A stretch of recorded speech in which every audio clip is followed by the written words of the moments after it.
युवक बेकू छुरा माड़ छुरी लगी अवस्था कैपिटल हॉस्पिटल पहुंचती आहत युवक। बर्तमान आप दृश्य देखा चाहिए काजुआलिटी पहुंचती दुई जन युवक सुभाष नायक और मानस नायक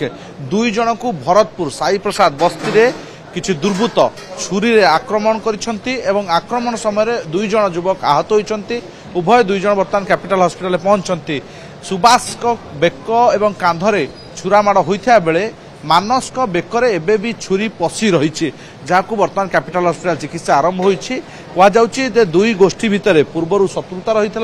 स्टाटस दबा को केन्द्र करी एभली भाव छुरा माड़ होता जो दुर्बृत्त मैंने छुरा माड़ कर फेरार होती। गत काली गंडगोल सूत्रपात होता। आज आपोष समाधान जो दुई गोष्ठी एकाठी होते आपोष समाधान हवा परिवर्ते झगड़ा आहरी उग्र रूप नहीं तापर ही एभली एक घटना घटी। जे आहत रही मानस बापा रही प्रतिक्रिया नवा जे बर्तमान ये घटनार सूत्रपात क्यों आज्ञा आपण मानस को बापा ये जो दुर्बुझी मारिला से कौन कारण मुझे किसी जानी आज्ञा खबर आम मार ब्रेन ट्यूमर सीएस होती सी भी सफाई गाड़ी ड्राइवर मु सफाई गाड़ी हेल्पर अच्छी। बिल्कुल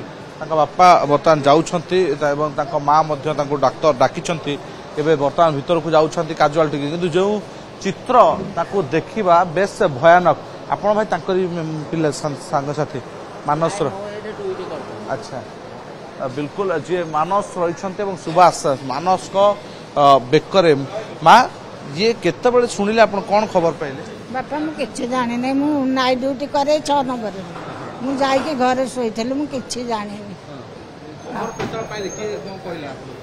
सी जानी थे बाप माँ जानी थे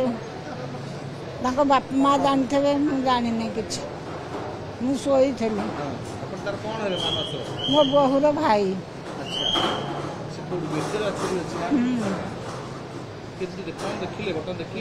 देखिए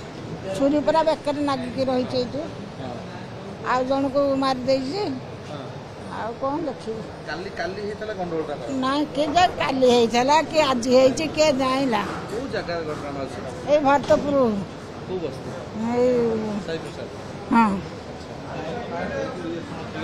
संपर्क प्रतिक्रिया किंतु कहीं छुरा माड़ कहीं लगातार भाव में भुवनेश्वर ये खंडा बुलवा हणाहणी करवा छुरी माड़ हेबा ये गोटे प्रतिदिन गोटे घटना सामना को आसुची। तेणु ए स्पष्ट हो कौटना कौटी पुलिस प्रति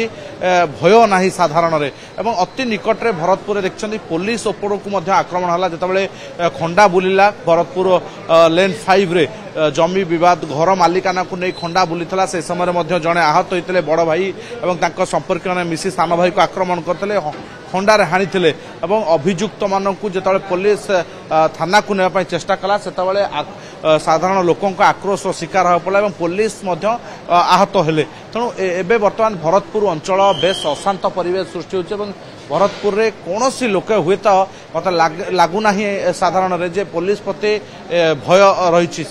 नचेत एभली लगातार घटना घटवा छुरी माड़ हवा निहाती कोटी ना कोटी कमिशनरेट पुलिस चैलेंज पलटुचे। आम प्रतिक्रिया ना उभय आहत जेहेतु कहबार स्थित अच्छे आम प्रतिक्रिया ना चेष्टा करवा से ड्रेसिंग रूम रही आहत सुभाष नायक प्रतिक्रिया ना चेष्टा करवा। सुभाष केत घटना 8:30 9टा भितर घटना रही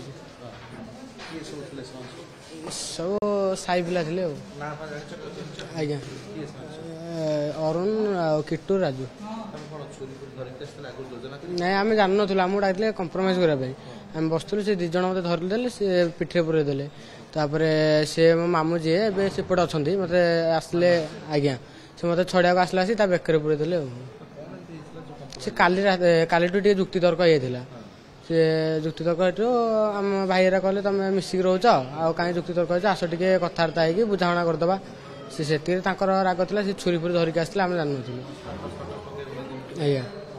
स्टासर से पकईला तुम आखिर पीछ आस आग को ना छक्का होती बस आम भी कहून भाई मना करते बोली भाई डाकिले कहले आस ये कंप्रोमाइज करदे कंप्रोमाइज कर कौन से पिठी छुरीटा पूरे देला आज्ञा 3 जन ମାନସ ଜି ଆପଣ ଆଜ୍ଞା ସେ ମୋ ମାମୁଁ। ବର୍ତ୍ତମାନ ପ୍ରତିକ୍ରିୟା ସୁବାସଙ୍କ ପ୍ରତିକ୍ରିୟା ଯେ ଷ୍ଟାଟସକୁ ନେଇ ଏଭଳି ତୁମୁଳ କାଣ୍ଡ ହୋଇଥିଲା ଏବଂ ଯାହାକୁ ନେଇ ଆଜି କମ୍ପ୍ରମାଇଜ ହୋଇଥାନ୍ତା ଏବଂ ଯେତେବେଳେ ଷ୍ଟାଟସରେ ପରସ୍ପରକୁ ଟାର୍ଗେଟ କରି ଲେଖିବା ଆଜି ଗୋଟେ କାଳ ହୋଇଛି କହିଲେ ଅତ୍ୟୁକ୍ତି ହେବ ନାହିଁ। ଯାହାକୁ ନେଇ ଆଜି ସୁବାସ ଏବଂ ମାନସ ଦୁଇ ଜଣ ଯାକ ହାତ ଏବଂ ମାନସଙ୍କ ବେକରେ ଛୁରୀ ଲାଗି ରହିଛି ଏପର୍ଯ୍ୟନ୍ତ। ଯିଏ ରହିଛନ୍ତି ସୁବାସ ତାଙ୍କ ପ୍ରତିକ୍ରିୟା ଶୁଣୁଥିଲେ। 3 ଜଣ ଅରୁଣ ଗିଟୁ ଏବଂ ଅନ୍ୟ ଜଣେ ଯୁବକ 3 ଜଣ ଯୁବକ ଆସିଛନ୍ତି ଆପୋଷ ସମାଧାନ ପାଇଁ ଡକା ହେଇଥିଲା ଏବଂ ଆପୋଷ ସମାଧାନ ହେବା ପରିବର୍ତ୍ତେ ରାଗ ଏତେ ଉଗ୍ର ରୂପ ନେଇଥିଲା ଯୋଉଥିରେ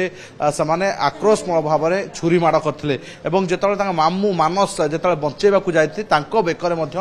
ଛୁରୀକୁ ଷ୍ଟାବିଂ କରିଥିଲେ। ତେଣୁ ନଜର ରହିଛି ଯେ ପୋଲିସ ଏହା ପରେ କ'ଣ ପଦକ୍ଷେପ ନେଉଛି ଏବଂ ଦୁର୍ବୃତ୍ତମାନଙ୍କୁ ପୋଲିସ ନିଜ କବ୍ଜାକୁ କେବେ ଆଣୁଛି। ଭୁବନେଶ୍ୱରରୁ ଓମକାରଙ୍କ ସହ ଅତୁଲ୍ୟ ବାବୁ।